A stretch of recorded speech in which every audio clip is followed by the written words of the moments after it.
భారతీయులకు Germany bumper offer, ఇకపై visa లేకుండానే ప్రయాణం. భారత పాస్పోర్ట్ హోల్డర్లకు జర్మనీ ప్రభుత్వం గుడ్ న్యూస్ చెప్పింది. జర్మనీ విమానాశ్రయాల మీదుగా 3వ దేశాలకు వెళ్లే ప్రయాణికులకు ఇకపై విమానాశ్రయ ట్రాన్సిట్ వీసా తీసుకోవాల్సిన అవసరం లేదని స్పష్టం చేసింది. సోమవారం జర్మనీ ఛాన్సలర్ ఫెడరిక్తో భారత ప్రధాని మోడీ ద్వైపాక్షిక సమావేశాల అనంతరం ఈ కీలక ప్రకటన చేశారు.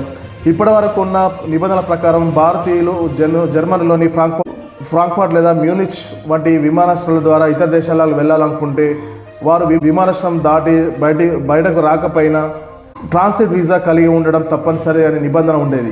దీనివల్ల ప్రయాణికులకు అదనపు ఖర్చుతో పాటు వీసా ప్రక్రియ కోసం చాలా సమయం వెచ్చించాల్సి వచ్చేది. తాజా నిర్ణయంతో ఈ నిబంధనను ఎత్తివేశారు.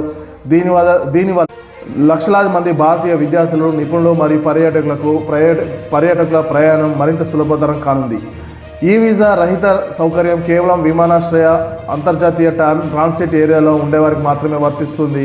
అంటే ప్రయాణికులు విమానాశ్రయం దాటి జర్మనీ నగరంలో వెళ్ళడానికి వీలుండదు.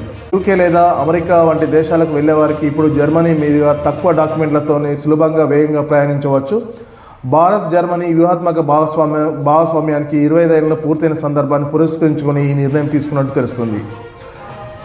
అలాగే జర్మనీ ఛాన్సలర్ మరియు భారత ప్రధాని మోడీ నిన్న భేటీ అయ్యారు. ఛాన్సలర్ మోడ్స్ తన తొలి విదేశీ పర్యటన భాగంగా భారత్కు రావడం విశేషం.